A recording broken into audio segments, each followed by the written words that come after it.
할렐루야. 잠 오죠? 벌써 피로해지신 목소리 다시 한번 할렐루야. 네, 감사합니다. 우리 말씀 함께 보겠습니다. 에베소서 5장 3절부터 14절까지 함께 보겠습니다. 에베소서 5장 3절부터 14절까지 말씀입니다. 한 절씩 교독하겠습니다. 음행과 온갖 더러운 것과 탐욕은 너희 중에서 그 이름조차도 부르지 말라. 이는 성도에게 마땅한 바니라.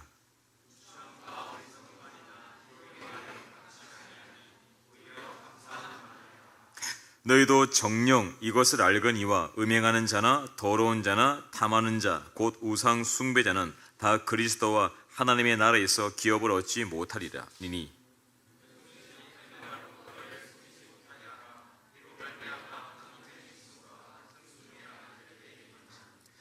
그러므로 그들과 함께하는 자가 되지 말라.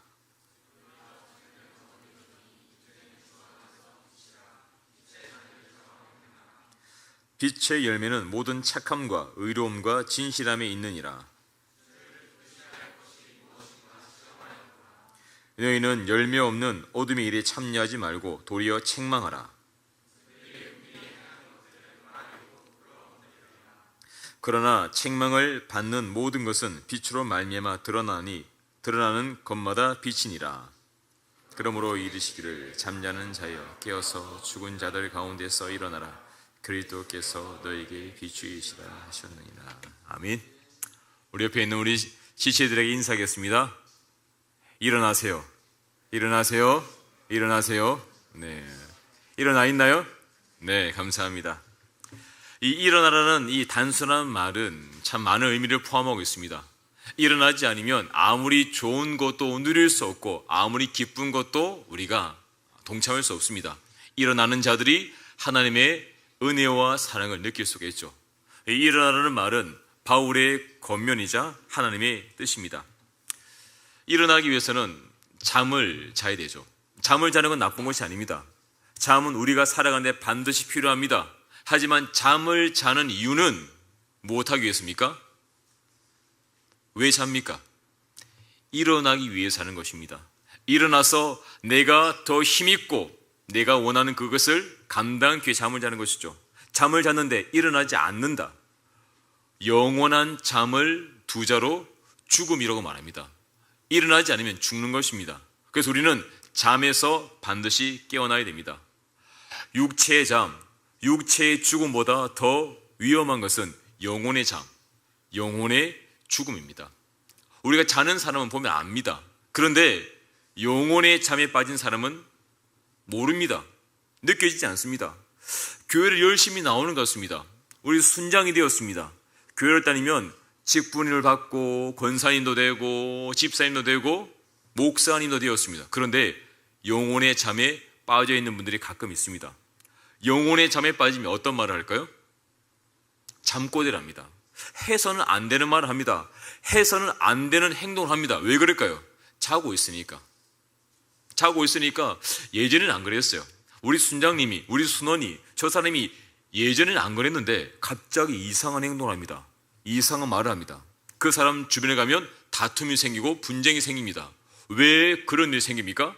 자고 있으니까. 자기가 무슨 말을 하는지 무슨 행동을 하는지 모릅니다. 그냥 자기 마음대로 잠꼬대하는 겁니다. 우리 목사님 집에도 잠꼬대하는 애가 있습니다. 지금 여기서 같이 예배하는데요, 잠꼬대하는 대화가 됩니다. 신기하죠? 대화가 됩니다. 근데 자기가 몰라요. 잠꼬대하니까. 영적인 잠꼬대에 빠지면 자기가 무슨 말 하고도 모릅니다. 무슨 행동을 하고도 무슨 잘못했는지 깨닫지 못하는 것이죠. 근데 왜 우리가 영적인 잠에 빠질까요? 그 이유는 우리를 잠들게 하는 사단이 있기 때문입니다. 사단은 우리의 귀를 가리고 눈을 가리고 영적인 잠에 빠지게 합니다. 영적인 잠에 빠지면 말씀이 들리지 않습니다. 찬양이 즐겁지 않습니다. 순모임이 지겹습니다. 왜 그렇습니까? 영적인 잠에 빠졌기 때문입니다. 그 영적인 잠에 빠지게 되면 기쁨이 사라집니다. 즐겁지 않습니다.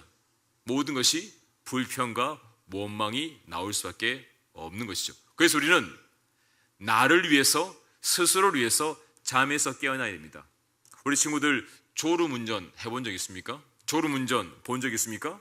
차가 갑자기 좌우로 우로 왔다 갔다 합니다. 좌충우돌합니다. 앞에 들이받고 뒤에 들이받고. 왜 그렇습니까? 졸고 있으니까. 존다는 것은 영적인 잠에 빠지는 것이고, 그러한 삶은 성령을 근심하는 삶을 살게 되는 것이죠. 우리 옆에 분들 인사하겠습니다. 일어나세요. 일어나세요. 일어나세요. 예. 오후는 참 일어나기 힘든 시간입니다. 목사님이 신학교에서 설교학 수업을 배울 때 교수님이 그러시더라고요. 목사님들은 죄를 지으면 안 된대요. 목사가 짓는 가장 큰 죄가 뭘까요? 바로 성도를 재우는 죄. 설교 시간에 성도를 재우는 건 죄입니다. 맞죠? 네. 고개를 끄덕끄덕하네요. 맞습니다.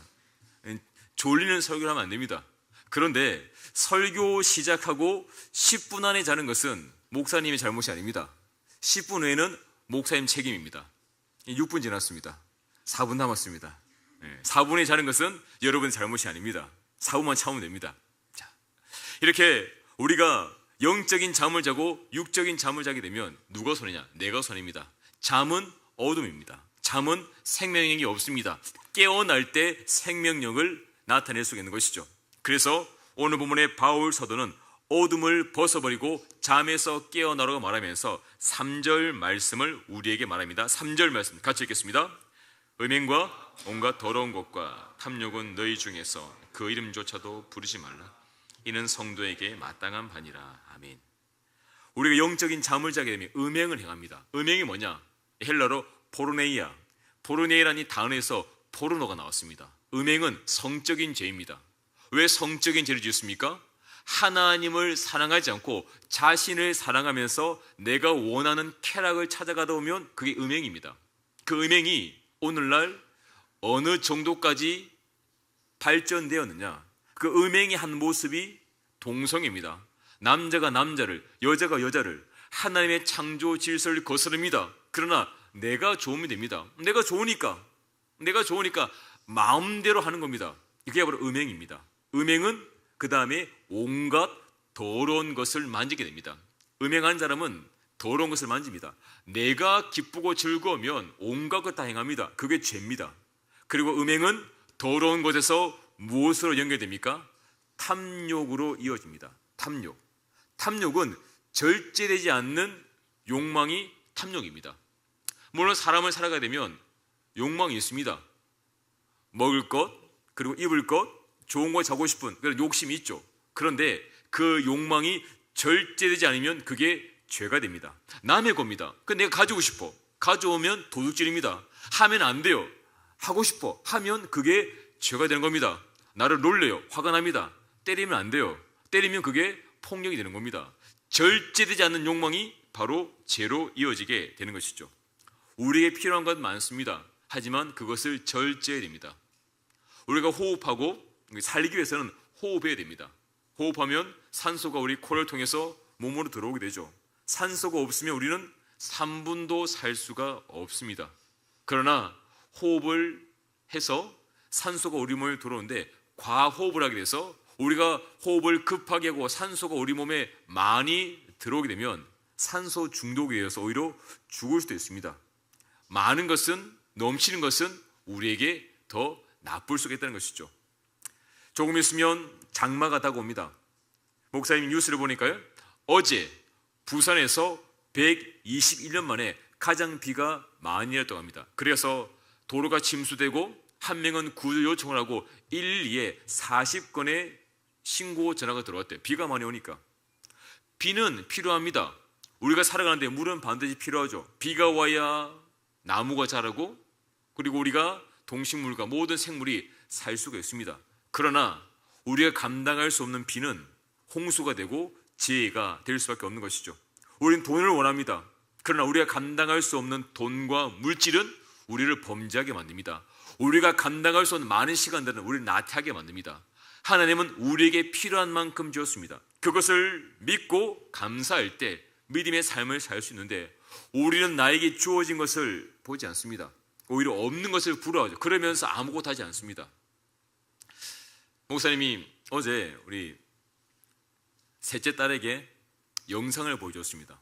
시험 기간인데 여러 가지 일을 하면서 공부해야 되는데 여러 가지 이게 안 되고 저게 안 되고 얘기하더라고요. 그래서 한 영상을 보여준 게 뭐냐면, 지금 유튜브나 영상에서 나오는데 한국인 장애인인데요, 철인 3종 경기에 나갔습니다. 근데 팔이 없어요. 철인 3종 경기는 마라톤, 사이클, 마지막에 뭐죠? 수영입니다. 팔이 없어요. 그런데 어떻게 철인 3종 경기를 하냐? 마라톤 달려오다가 신발을 갖다가 바꿔 신고 팔이 없으니까 의족 같은 팔을 껴가지고 자전거를 붙잡고 사이클 탑니다. 좀 신기했어요. 그 자전거 타더라고요.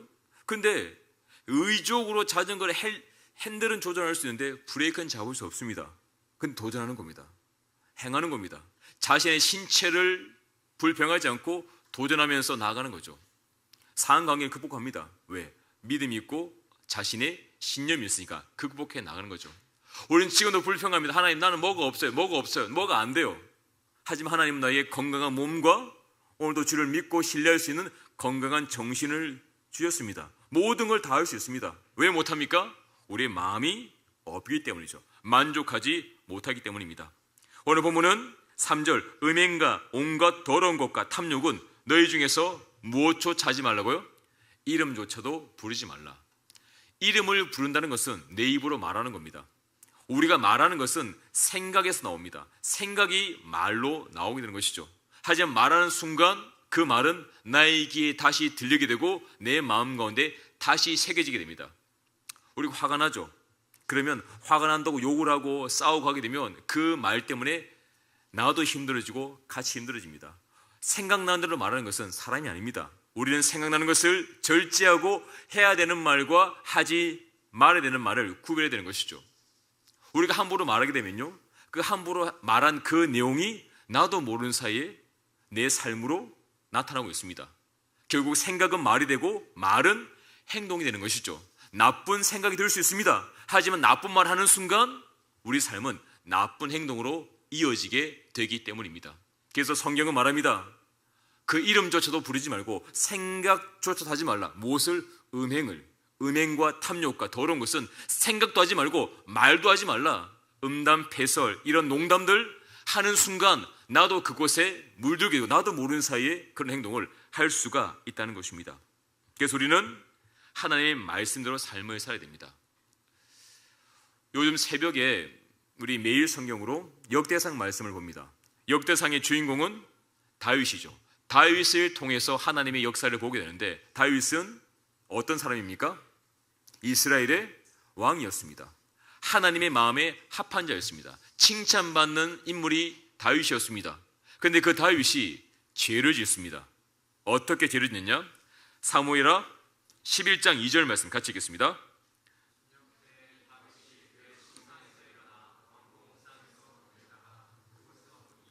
여인이 목욕을 하는 심히 아름다워 보이는 저녁입니다. 저녁. 아직 해가 진 것 같지는 않아요. 어스름한 저녁에 다윗이 왕궁 옥상을 거닙니다. 왕궁은 다른 집보다 높죠. 그 왕궁에서 보니까 한 여인이 무엇을 합니까? 목욕을 하고 있습니다. 아이고, 목욕 잘못 봤네. 이렇게 되는 다윗은 계속 쳐다봅니다. 그러니까 목욕하는 여인이 아름다워 보입니다. 그러니까 그 여인을 불러서 범죄하게 되는 것이죠. 잘못 볼 수 있습니다. 실수로 볼 수 있죠. 그럼 눈을 돌려야죠. 그런데 계속 보면 범죄하게 됩니다. 우리가 보는 것이 무엇이냐에 따라서 우리의 삶이 바뀌어집니다. 세상을 바라보면 세상을 따라갑니다. 돈을 바라보면 돈을 따라가게 되고, 죄악을 바라보면, 음행을 바라보면, 음란한 영상과 음란한 것들을 많이 보면 나도 음란한 일을 하게 됩니다. 그래서 우리는 무엇을 봐야 됩니까? 하나님을 바라봐야 됩니다. 말씀을 보지 않으면 나도 모르는 사이에 우리는 음란과 세상과 짝하여서 범죄할 수밖에 없는 것이죠.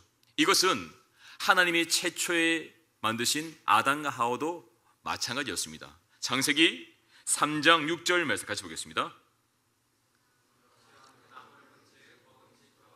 보암직도 하고 탐스럽게도 하는 나무인지라. 여자가 그 열매를 따먹고 자기와 함께 있는 남편에게도 주매 그도 먹은지라. 자, 여자 하와가 무엇을 보았습니까? 나무를 보았습니다. 아니, 나무를 본 게 무슨 잘못입니까? 나무 볼 수 있죠. 근데 그 나무의 이름이 무엇입니까? 아까 3부 때 물어보니까 강 권사님이 사과나무에 그러시더라고요.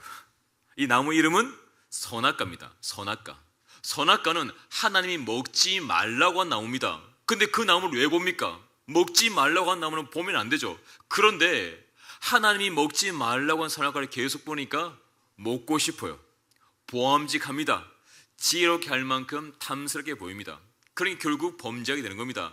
보게 되면 선악과도 먹게 됩니다. 보게 되면 죄를 짓게 됩니다. 보게 되면 해서는 안 되는 행동을 하게 되는 것이죠. 그래서 다윗의 마음속에, 아담과 하와의 마음속에 음란과 탐욕이 들어갑니다. 왜? 보게 되니까, 눈을 통해서. 그래서 우리는 말씀을 보아야 됩니다. 말씀 대행진. 왜 말씀 봅니까? 왜 큐티합니까? 내가 말씀을 보지 않으면 세상을 보게 되고 음행과 악한 것들을 보게 되고 나도 모르는 사이에 죄를 지을 수밖에 없기 때문이죠. 우리 말씀을 통해 하나님을 볼 수가 있습니다. 말씀을 통해 예수님을 볼 수가 있고 말씀을 통해 예수님의 사랑을 볼 수가 있는 것이죠. 죄는 다른 게 아닙니다. 하나님을 사랑하지 않고 나를 사랑하는 순간 우리는 죄를 짓게 됩니다. 내가 원하는 게 죄거든요. 하나님이 원하는 건 선이고 내가 원하는 건 죄입니다. 지금 내가 원하는 것을 바라보면 우리는 죄를 지을 수밖에 없습니다. 하나님이 원하신 것이 무엇인지 말씀을 통해서 볼 때 우리는 죄에서 벗어날 수가 있는 것이죠. 이렇게 죄에 빠지게 되면, 영적인 잠에 빠지게 되면 가장 첫 번째 말이 다릅니다. 4절 말씀 같이 보겠습니다. 누추함과 어리석은 말이나 희롱의 말이 마땅치 아니하니 오히려 감사하는 말을 알아. 이 누추함 우리의 영혼을 말합니다. 영혼이 잠자는 자, 죄에 빠지면 영혼이 누추해집니다. 도덕이 누추합니다. 그러면 무슨 말 합니까? 어리석은 말, 희롱의 말을 합니다.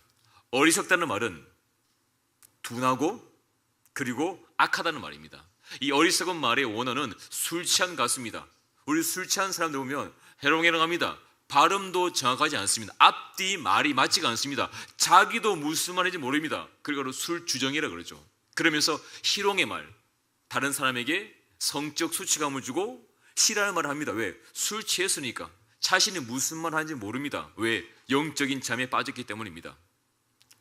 오늘 본문은 영적인 잠에 빠진 자는 어리석은 말과 희롱의 말을 하고, 반대로 영적인 잠에서 깨어난 사람은 무슨 말 합니까?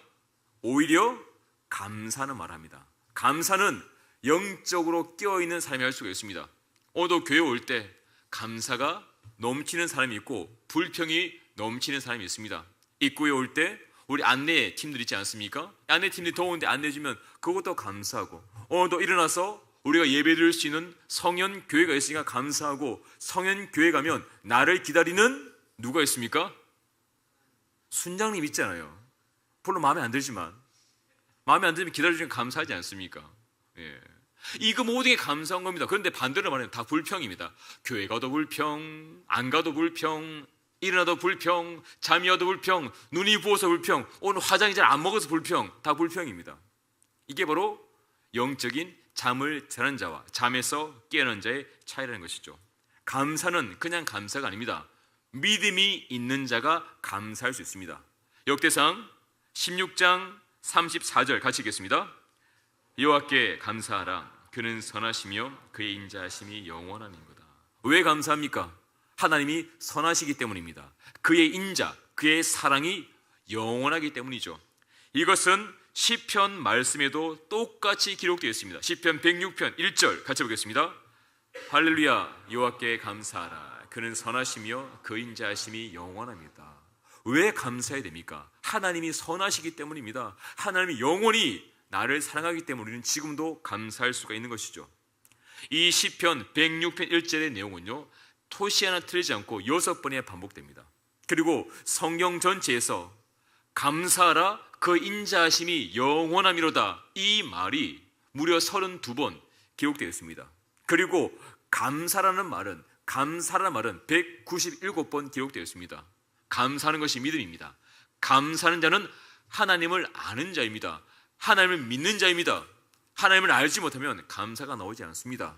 우리 믿음은 감사로 드러나게 되는 것이죠. 그래서 감사하는 자는 5절 말씀을 잘 쓰겠습니다. 같이 읽겠습니다. 너희도 정녕 이것을 알거니와 음행하는 자나 더러운 자나 탐하는 자 곧 우상 숭배자는 다 그리스도와 하나님의 나라에서 기업을 얻지 못하리니. 우리는 알고 있습니다. 음행하는 자, 더러운 자, 탐하는 자, 곧 우상 숭배자는 무엇을 받지 못합니까? 하나님의 나라의 기업, 천국을 받지 못합니다. 결국 우리가 음란한 것, 우리가 욕심내는 것, 이 모든 것은 무엇으로 이어집니까? 우상 숭배로 이어지게 되는 것이죠. 여러분, 우상이 뭔지 아세요? 우상 아이돌이라고 하죠. 우상은 뭐냐? 하나님보다 내가 더 사랑하는 게 우상입니다. 내가 하나님보다 더 의지하는 것이 우상이고, 내가 하나님보다 더 두려워하는 것, 그게 우상입니다. 우리가 하나님을 두려워하면, 하나님을 사랑하면 예배합니다, 기도합니다. 그런데 하나님을 두려워하지도 않고, 하나님을 사랑하지도 않고, 하나님을 의지하지도 않습니다. 그러니까 내 마음대로 하고 싶은 대로 사는 겁니다. 하나님을 믿지 않는 것이죠. 우리는 이렇게 내 마음대로 살면 즐겁죠. 내 마음대로 살면 얼마나 즐겁습니까? 내가 하고 싶은 말하고 행동하고 미워하고 싸우고 그냥 먹고 싶은 거 먹고 마음대로 살면 행복처럼 느껴집니다. 그러나 내 마음대로 살면 무엇을 얻지 못합니까? 5절 하반절에 하나님의 나라의 기업을 얻지 못합니다. 가장 중요한 것을 놓칠 수밖에 없는 것이죠. 그런데 우리는 이것을 놓칩니다. 왜 그렇습니까? 우리를 속이는 자가 있기 때문이죠. 야, 시험 기간인데 시험 공부해야지, 교회를 왜 가? 야, 그냥 술 한잔하고 싸우고 욕하고 미워하고 네 마음대로 해. 좀 있으면 군대 갈 거잖아. 마음대로 살아. 군대 갔다 와서부터 하면 돼. 야, 아니 젊잖아. 네 마음대로 해. 기도하는 사람이 어디 있어? 요즘 누가 기도하냐? 성경 그 왜 읽어? 따분한 책. 이렇게 우리를 유혹합니다. 누가 유혹합니까? 6절 말씀 같이 보겠습니다. 누구든지 헛된 말로 너희를 속이지 못하게 하라. 이로 말미암아 하나님의 진노가 불순종의 아들들에게 임하나니. 헛된 말로 우리를 속이는 자, 이가 누굽니까? 사단입니다. 사단 우리를 속입니다. 거짓말합니다. 우리를 음행과 더러운 것과 탐욕과 어리석은 것과 우상 숭배에 빠지게 합니다. 그래서 우리를 선악과를 따먹게 만들고 우리를 실패의 자리로 이끕니다. 불순종하게 합니다. 불순종의 결과는 무엇입니까? 하나님의 진노입니다. 불순종은 범죄이고 범죄의 결과는 하나님의 심판을 받을 수밖에 없는 것이죠. 그래서 바울은 말합니다. 제발 그런 자들과 함께 하지 마라. 7절 말씀 같이 보겠습니다. 그러므로 그들과 함께하는 자가 되지 말라. 어떤 자입니까? 속이는 자들과 함께, 음행하는 자들과 함께, 탐욕에 물들어 우상 숭배에 빠진 자들과 함께 하지 말라. 이런 자들이 어디에 있습니까? 교회 안에 있습니다. 이것은 에베소 교회에게 보낸 편지입니다. 에베소 교회 안에 음행을 일삼고 우상 숭배하는 자들이 있다는 것입니다. 오늘 한국 교회 안에도 있습니다. 우리 교회 안에도 있을 수가 있습니다. 하나님보다 세상을 더 사랑합니다. 목욕하는 여자를 바라봅니다. 음행에 빠졌습니다. 술에 빠졌습니다. 욕심에 빠졌습니다. 하나님보다 세상을 더 사랑합니다. 이것이 바로 우리의 모습일 수가 있다는 것이죠. 그러면 우리의 믿음과 나의 신앙 상태를 어떻게 알 수 있을까요? 짐 론이라는 사람이 있습니다. 미국의 기업가고 연설가고 20세기 가장 영향력 있는 자기 개발 지도자입니다. 이 사람에게서 배운 사람이 책을 냈습니다. 그 바로 내 안에 잠든 거인을 깨우라. 한도 유명한 책인데요. 이 책을 지은 사람이 이 사람의 제자입니다. 이 사람이 한 명언이 있는데 한번 읽어보겠습니다. 자유학계죠. 우리 누가 한번 읽어볼까요? 우리 동철이 한번 읽어보세요. 자, 크게 시작. 자, 시작. 크게 찬양 인도하는 것처럼 복식호흡으로. 자, 시작.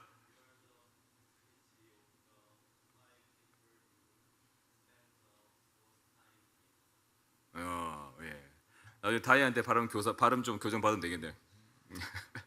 자, 이 내용이 뭡니까? 번역하면 당신은 가장 많은 시간을 보내는 5사람의 평균이다. 예람이, 이 말이 이해가 돼요? 네 주변에 5사람, 관우, 수호, 5살 평균 너라는 말이야. 알겠어? 왜? 이 말은 뭐냐? 내 주변에 있는 사람의 영향을 받는다는 말입니다. 왜 그럴까요? 우린 친구 따라 강남 간다는 속담이 있습니다. 마찬가지로 내가 기도하는 사람과 함께하면 기도합니다. 공부하는 사람과 함께 했으면 공부하게 되고, 불평하는 사람과 함께하면 불평하게 됩니다. 결국 내 주변에 있는 사람이 나의 모습과 같다는 것이죠. 우리 지난주 금요일 날 금요 기도회 때 우리 여름 수련회를 위한 준비 기도를 시작했습니다. 많은 우리 청년들 와서 기도했는데요, 평소에는 금요 기도회 때 기도하게 되면 11시 전에 다 가버립니다. 오래 안 가요. 그런데 이번 주는 11시 반까지 기도하더라고요. 왜 그렇습니까? 함께 기도하니까 기도하는 겁니다. 맞지, 거나? 네, 기도한 거 같지? 기도하는 겁니다. 함께 모이면 기도가 됩니다. 혼자 있으면 기도가 안 됩니다. 예배도 마찬가지고 기도도 마찬가지입니다. 함께 하면 안 됩니다. 함께 손으로 모여서 하면 예배할 수 있고 은혜를 받을 수 있고 승리하는 삶을 살 수가 있는 것이죠. 그래서 모이는 겁니다. 그래서 내 주변에 누가 있는지가 중요합니다. 믿음 좋은 사람이 있으면 그 사람이 찾아가세요.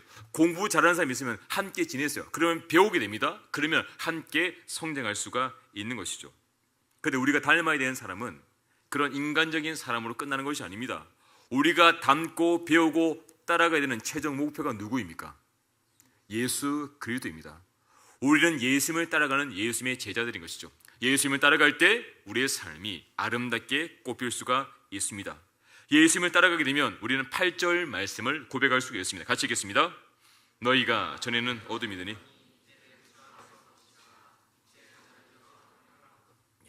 빛은 단순합니다. 어둠이 사라진 상태가 빛입니다. 빛과 어둠은 함께 할 수 없습니다. 어둠이 있으면 빛이 없습니다. 빛이 있으면 어둠이 없습니다. 우리가 빛이 된다는 것은 우리 마음의 어둠, 근심, 걱정, 염려, 모든 제약이 사라졌다는 것이죠. 고린도 전서 6장 14절 16절 이렇게 말합니다. 같이 읽겠습니다. 너희는 믿지 않는 자와 멍에를 함께하지 의와 불법이 어찌 함께하며 빛과 어둠이 어찌 사귀며 그리스도와 벨리알이 어찌 조화되며 믿는 자와 믿지 않는 자가 어찌 상관하며 하나님의 성전과 우상이 어찌 일치가 되리요. 우리는 살아계신 하나님의 성전이라. 이와 같이 하나님이 이르시되 네가 그들 가운데에 거하며 둘을 행하여 난 그들의 하나님이 되고 그들은 나의 백성이 되리라. 아멘. 믿지 않는 자와 무엇을 함께 매지 말라고요? 멍에를 함께 매지 말라. 왜 그렇습니까? 그는 어둠이고 우린 빛이니까 이해가 안 됩니다. 하는 말이 서로가 서로를 이해할 수 없습니다. 그러니까 함께 멍에를 맬 수가 없는 것이죠. 의와 불법이 함께 할 수 없습니다. 그리스도와 벨리알, 사단이 함께 할 수 없고 믿는 자와 믿지 않는 자가 상관할 수가 없다는 것이죠. 그래서 우리는 믿지 않는 자와 너무 잘 지냅니다. 왜 그렇습니까? 내가 어둠이 되면 세상과 잘 지냅니다. 내가 빛이 되면 세상이 나를 밀어냅니다. 내가 그곳에 가도 그 사람 나보고 오지 말라 그럽니다. 빛이니까. 어둠은 빛을 무수합니다. 근데 세상 친구들 술과 그런 쾌락과 그런 모임에 가는데 나를 반긴다. 그러면 내가 어둠인 겁니다. 어둠은 어둠과 지냅니다. 하지만 빛은 어둠과 함께 할 수가 없다는 것이죠. 그런 빛의 삶을 살면 빛의 증거가 나타납니다. 그 증거가 무엇입니까? 바로 9절, 10절 같이 보겠습니다. 빛의 열매는 모든 착함과 의로움과 진실함에 있느니라. 주를 기쁘시게 할 것이 무엇인가 시험하여 보라. 우리가 빛의 자녀로 살면 하나님이 우리 인정하십니다. 하나님이 기뻐하십니다. 왜? 우리 삶 가운데 열매가 있으니까. 그 열매가 첫 번째는 착함입니다. 이 착함은 아가토시네, 의로움과 정결함과 고결함. 이 착함은 희생을 포함합니다. 자기를 희생하는 그 사랑이 착함이죠. 두 번째 열매는 의로움입니다. 의로움은 디카이오시네, 이거는 하나님과의 관계입니다. 하나님과의 관계의 의로움은 순종입니다. 말씀에 순종하는 것이 곧 의로움이죠. 주의 말씀대로 순종하여서 사랑하고 예배와 기도와 말씀의 자리에 나갈 때 우리는 의로워질 수가 있기 때문입니다. 마지막 빛의 열매는 진실함, 알레테이아, 이거는 속임이 없는 겁니다. 앞과 뒤가 같습니다.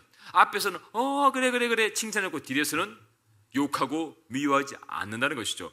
앞과 뒤, 상하 좌우의 모습이 똑같습니다. 이것이 거짓이 없는 진실한 모습이 되는 것이죠. 우리가 이런 진실한 삶을 살 때 우리의 모습을 통해서 하나님이 영광 받으시고 세상은 책망을 받습니다. 책망이 무엇이냐? 그들이 잘못하고 있다는 깨닫는 것입니다. 세상은 자신들이 잘 살고 있다고 말합니다. 세상은 자신들이 사랑하고 있다고 말합니다. 그런데 우리는 그 사랑이 진짜 사랑이 아니라 그리스도의 사랑, 참된 복음, 참된 빛이 무엇인지를 그들에게 보여줄 수 있습니다. 무엇으로서요? 우리들의 삶을 통해서, 빛의 열매를 통해서. 그게 11절입니다. 11절 말씀 같이 보겠습니다. 너희는 열매 없는 어둠의 일에 참여하지 말고 도리어 책망하라. 네. 어둠은 열매가 없습니다. 어둠은 열매가 없습니다. 어둠은 무너집니다. 사라집니다. 신기루와 같습니다. 그러나 빛은 열매가 있습니다. 빛의 열매는 영원합니다. 우리는 세상과 구별된 우리의 행동, 우리의 삶, 우리의 순종을 통하여서 세상이 잘못되었다는 것을 볼 수가 있습니다. 세상은 참지 않습니다. 화가 나면 욕을 하고 싸우고 폭행합니다. 하지만 우리는 그를 참고 사랑하고 이해함. 이것이 사랑이다. 이것이 진정한 인간의 모습임을 보여줄 수가 있다는 것이죠. 그게 하나님의 뜻입니다. 자, 그러면 요즘은 세상 사람들이 교회를 부러워하고 교회를 책망합니까?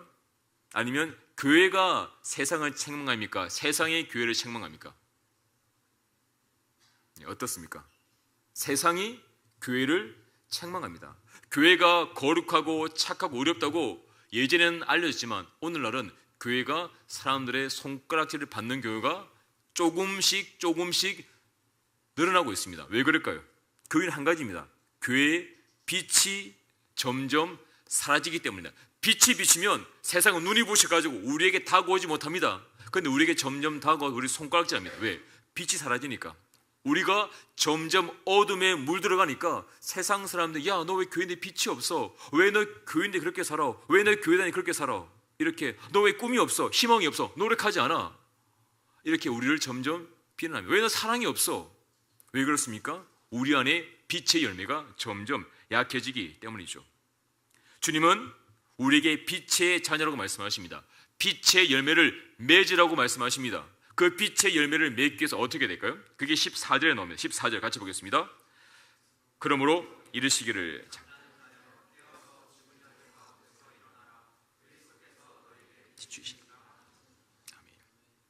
우리 고등부에서 올라온 신입생들 있죠? 고등부 주제가 뭐였죠? 한번 해볼까요? 자, 뭐라고 뭐 하는 게 있잖아요. 기억이 안 나요? 네, 기억하기 싫은가 보네요. 아픈 추억인가요? 네, 넘어가겠습니다. 고등부 주제가 목사 말기는 세상의 빛, 빛이다 하더라고요. 안 해봤어요? 수진 안 해봤어? 해봤잖아. 앞에 나와서 한번 해볼래? 다음 기회에?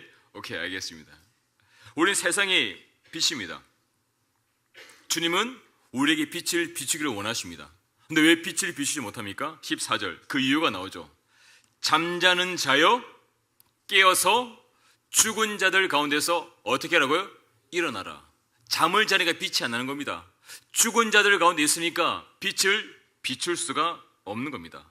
에베소 교회 안에, 한국 교회 안에, 성현 교회 안에, 청년부 안에 빛이 비치지 않는 이유는 우리가 잠자고 있기 때문입니다. 우리가 깨어날 때 빛을 비출 수가 있습니다. 어둠이 물러갑니다. 근심과 걱정과 염려에서 벗어납니다. 우리가 고민하는 진로, 취업, 모든 문제, 우리가 빛이 되면 물러갑니다. 그런데 우리는 오늘도 무엇을 먹을까, 무엇을 마실까, 무엇을 입을까 근심하며 염려하며 어둠 가운데 짓눌리면 빛이 사라집니다. 빛은 밝습니다. 빛은 따뜻합니다. 빛은 고민하지 않습니다. 빛이 비추면 길이 보입니다. 어둠이 몰려들면 길이 보이지 않습니다. 이 일어나다 14절에 죽은 자들 가운데서 일어나라. 이 일어나라는 말은 부활을 말하는 어라이즈라는 말입니다. 부활하는 겁니다. 다시 살아나는 겁니다. 그러면 그리스도께서 너에게 비추이시리라. 자, 이 단어가 중요합니다. 우리는 빛이 아닙니다. 우리는 어둠입니다. 우리 안엔 빛을 낼 수 있는 힘이 없습니다. 하지만 우리가 깨어서 일어나기만 하면 누가 우리에게 빛을 비춰주십니까? 그리스도께서 빛을 비춰주십니다.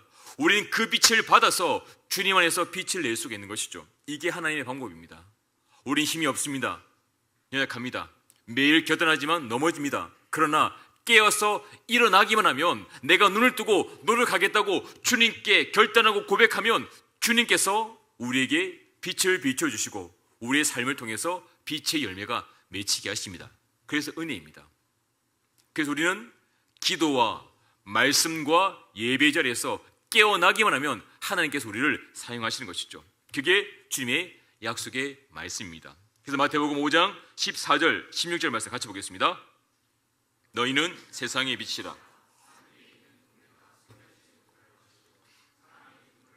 말에 두시 아니야 등경이에 둔 집안 모든 사람에게 빛이니 이같이 너희 빛이 사람 앞에 비치게 하여 늘어리 너희 착한 행실을 보고 하늘에 계신 너희 아버지께 영광을 돌리게 하라. 아멘. 너희는 세상의 무엇이라고요? 빛이라.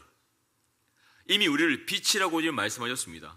빛이 되었기 때문에 우리는 16절 사람 앞에서 착한 행실을 통해 하늘에 계신 아버지께 영광을 돌리게 하는 것이죠. 이것이 영혼의 잠에서 깨어난 자의 삶입니다. 빛을 비추는 삶입니다. 목사님, 빛을 비추면 좋죠. 저도 빛을 비추고 싶습니다. 근데 빛이 안 납니다. 왜 그럴까요? 빛은 고통이기 때문입니다. 빛을 비추기 위해서는 내가 희생해야 됩니다. 내가 사랑해야 됩니다. 순종해야 됩니다. 쉽지가 않습니다.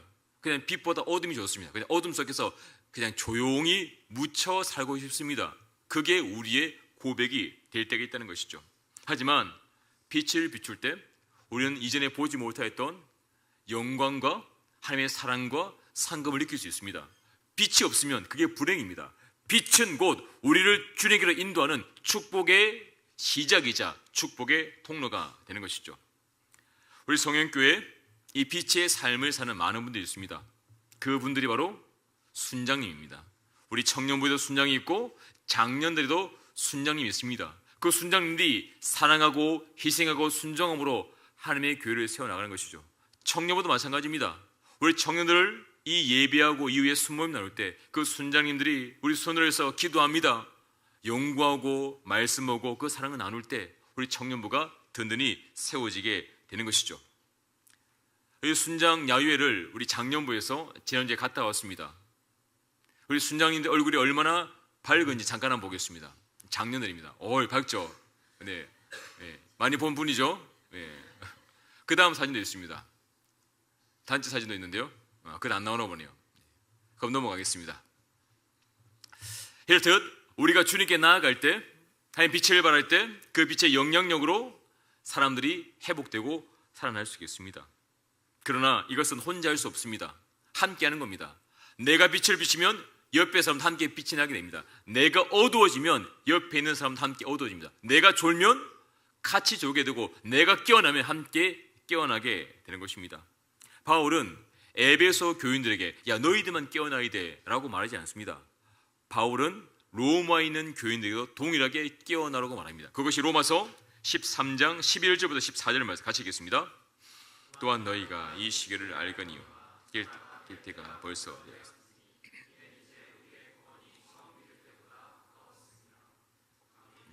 아직 가까워. 그러므로 우리가 어둠의 일을 벗고 빛의 갑옷을 입자. 낮에와 같이 단정히 행하고 방탕하거나 술 취하지 말며 음란하거나 호색하지 말며 다투거나 시기하지 말고 오직 주 예수 그리스도로 옷 입고 정욕을 위하여 육신의 일을 도모하지 말라. 로마서에서 바울은 분명히 말합니다. 너희가 이 시기를 알거니와 자다가 어떨 때가 되었다고요? 깰 때가 되었다. 이제는 깨야 돼. 순간 졸 수 있고 잘 수 있으면 이제만 깰 때가 되었습니다. 설교 마칠 때가 되었습니다. 깰 때가 되었습니다. 그리고 말하죠. 구원이 처음 믿을 때보다 가까웠습니다. 어둠의 일을 벗고 빛의 갑옷을 입자. 그러면서 호색하지 말고 음란하지 말고 다투거나 시기하지 말고 무엇을 옷 입으라고요? 오직 주 예수 그리스도로 옷 입자. 그리고 예수님 옷 입게 되면 빛이 납니다. 왜 빛이 안 납니까? 세상의 욕심과 정욕과 쾌락과 내 생각을 옷을 입으면 더러워집니다. 빛을 가리게 되는 것이죠. 내 힘과 내 의지와 결단으로 빛을 발할 수가 없습니다. 아무리 노력해도 넘어집니다. 누가 도와주셔야 될까요? 성령께서 우리를 도와주셔야 됩니다. 그래서 우리 기도하는 겁니다. 우리가 기도하지 않고 예배하지 않고 말씀을 읽지 않으면 그냥 어둠으로 살겠다는 그냥 결단입니다. 내가 오늘도 빛의 자녀로 살기 위해서 기도하는 겁니다. 내가 오늘도 빛의 자녀로 살기 위해서 말씀을 읽는 겁니다. 우리 자매들 보면요, 밖에 나갈 때 화장합니다. 드라이합니다. 샤워하고 머리 감고 말립니다. 그게 빛이 아닙니다. 우리가 밖에 나갈 때 그렇게 시간을 들이는데 하나님의 자녀로 살기 위해서 우리는 매일 얼마나 성경을 읽고 있습니까? 화장하는 시간, 샤워하고 머리 말리는 시간, 내가 성경 읽는 시간 비교해 보십시오. 10분의 1은 하고 있습니까? 내가 하나님의 자녀의 빛을 바르기 위해서 말씀 읽지 않으면 어둠에 묻히게 됩니다. 사람들에게 인정받습니다. 예쁘게 하면 좋아 보이죠. 하지만 내 영혼은 누더기가 되고 내 영혼은 어둠 가운데 잠길 수밖에 없는 것이죠. 우리는 깨어서 빛을 바르기 위해 오늘도 예배하는 겁니다. 기도하는 겁니다. 주님께 내 영혼을 맡기는 겁니다. 그때 주님이 나를 통해서 생명의 빛을 비추게 될 줄로 믿습니다. 우리는 빛의 자녀입니다. 내가 원하든 원하지 않든 주님이 나를 빛의 자녀로 불렀습니다. 이제는 우리가 빛을 발할 시기가 되었습니다. 이 시기를 믿음으로 고백하고 이 찬양으로 함께 주님께 나아가도록 하겠습니다.